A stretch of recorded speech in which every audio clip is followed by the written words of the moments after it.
Welcome to another of my collection of creative clips. These clips are designed to give you little snippets of information that might help you along your journey in painting.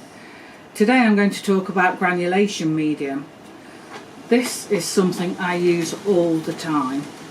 My favourite is Winsor & Newton, and I find it most effective. So I thought I'd talk about the way paints granulate and how you can enhance that granulation by adding granulation medium. Now, granulation is like little speckled interesting effects that all adds to the overall effect of your work. You know, I find if my paints don't granulate, it's very flat painting, and I want to add life to it, an interest, an intrigue. So some paints granulate on their own, which is brilliant, and some don't. You know, I should say about 60%, 70% do. But you can even make that more effective by adding granulation medium. So I'll just show you a little bit of what I mean. So this is ordinary watercolour paper. It's a caddy paper, and I must say the paper does make a difference to your work with granulation. The more rough and handmade and characteristic the paper is, the more it will intensify the granulation. That's what I find anyway. So I'll just show you, for instance, this Lunar Blue from Daniel Smith, one of my favourite colours. Everyone who knows me knows that. Use it loads. So I'll just mix a little bit up, put it on. I usually work wet in wet, and you'll see for yourself all this area here is granulation, which is wonderful. And I wouldn't even add any more granulation medium to that, well, any granulation medium to that, because it's such a fantastic paint with such a strong personality that you don't need to do anything else to it. As you can see, it's separating now from a darker greyer blue into a turquoisey colour, and this is all the little particles here of granulation that have settled into the rough undulations of the rough paper, which give a wonderful effect. You know, I like paints with personality, I like people with personality, and I like clothes with personality, and it all adds up to an interesting, really atmospheric painting. So that's one colour that does really do it on its own. So if I just get another piece of paper, say this one, this is the same again. It's a caddy paper, and I think this is even rougher than that one. I will add a paint that doesn't granulate as much as the one I've just shown you, but I'm wetting the paper all over as I normally do. And what shall I use, for instance? I'll use this Horizon Blue by Shinhan. It's usually the earthy colours that separate and granulate. The more man-made type colours don't. But your paper can enhance that and give the effect of that, I will admit that.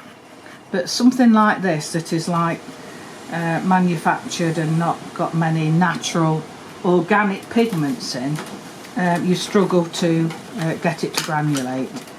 So what I'll do is add a little bit of granulation. I use a pipette for adding this. You can add it to your paints when you're mixing up, but for the more profound effect, you know, you get a lot better results if you just add it in afterwards. So I'm just adding it in like that, then I'm swirling it around.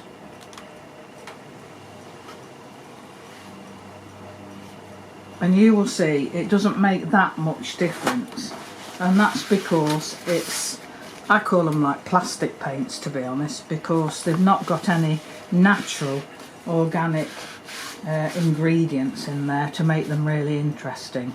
But I've got a way of showing you that will make it really interesting, and the way I do this, because I love some of the colours that aren't granulating.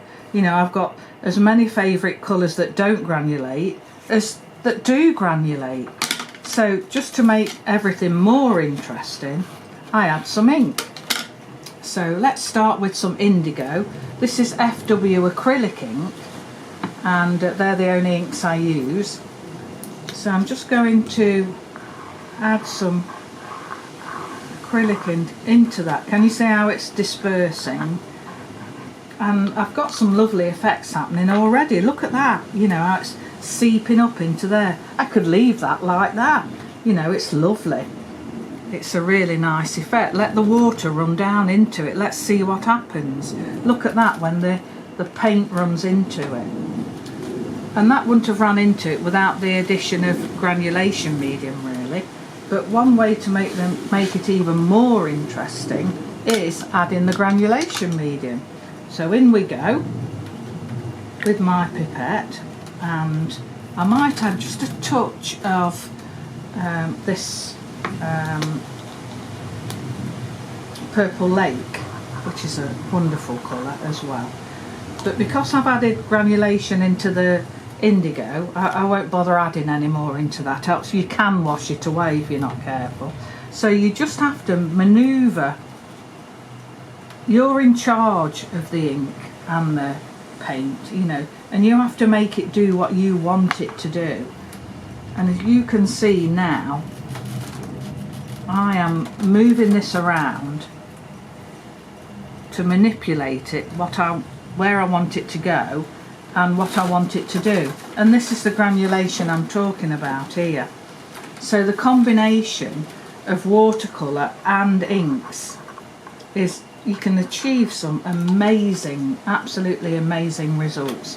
So let's carry on with this a little bit and I'll show you what I mean. So I'm adding more granulation and I'm manoeuvring it about, and I've not really thought about what the subject matter is, to be honest. You know, I was just giving you a little example to show you, but let's see what we can turn it into. That's probably a little bit heavy there, so I'll wash that off. Okay, wash that off. And then just there, I'm going to make that the horizon line, I think. I'm going to turn this into a seascape. So let's add more water up there. And perhaps just a little touch of sepia ink down below to give the impression of some rocks or something. Granulation medium, just dribbling into it. What a lot of people do that is wrong is hold your pipette up there and let it flop onto it. You'll create a mark like a round ring that you can't get rid of if you do that. So just draw into it, releasing some of the fluid as you go. So let's manipulate that now. Let's make it do a wonderful job of creating an atmospheric scene for us with a seascape. So now that sepia has taken over quite a bit, but I can add some more of the horizon blue, which is a shin hand colour, into it. I didn't use my brush to rake it up, I just plopped it in to lighten certain areas. Okay, so I'm quite happy with that now. And now I'm just thinking, just to finish off, what shall we do with the sky? So going back into it, perhaps go into the lunar blue again and suggest even more of an horizon line. This is so quick and easy, it's unbelievable. So back into the lunar blue. Let's have a bit of a cloudy day.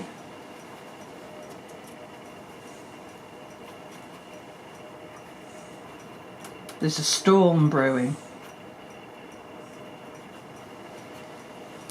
Now I'll manipulate that a little bit. I don't need to add granulation medium. That's a wonderful granulating paint. One of the best paints you can get. It's a Daniel Smith colour, and it's called Lunar Blue, and once you try it, I tell you, you're hooked.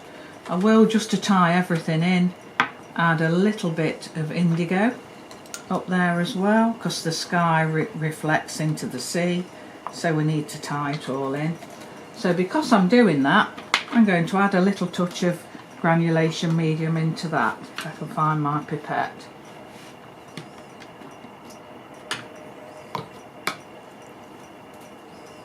can't, so I just had a touch in with my brush. You can do that as well. So that's showing you two things. So manipulate it about a little bit. Let's have a little wipe up.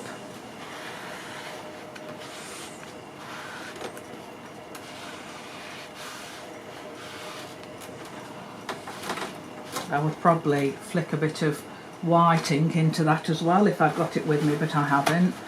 So I'll just emphasise again that little bit of horizon line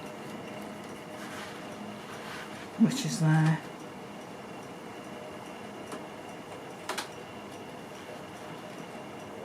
Just gives a little bit of definition.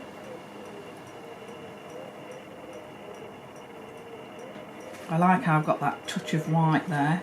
I can lift out there. And then let's put a mount round that and have a look what it looks like.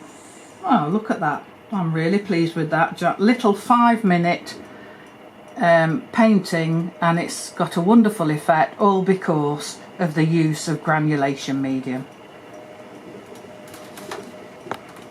So have a go yourself.